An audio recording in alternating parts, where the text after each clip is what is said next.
The St. Thomas girls basketball team is 10-5 and eyeing a deep run in the Division III playoffs. Lindsay Toll is hoping to have a major impact. The senior point guard is one of the top scorers in the division. I like to think that I'm a good playmaker. I like to start things and cut off the ball and get things like moving just to get us some good points and not just the outside three, but really working the ball in and getting those high quality shots.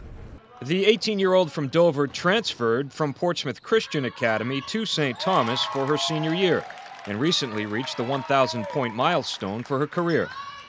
I start freshman year, you can see how you were a player then and how you are now. And there's not much physical evidence of the growth, but having something like 1,000 points is big to just, show that the hard work is paying off.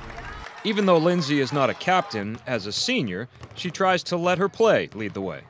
A lot of pressure, but I like it. It's just good to have that leadership role so that I can control a lot of it and I can really help the team out. Lindsay tries to do the right thing off the court as well. She volunteers at Integrity Hoops as a girls basketball coach in the summer.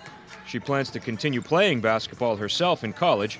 She's narrowed her choices down to either Regis or Roger Williams, where she wants to study business. Lindsay Toll is this week's Hometown Hero.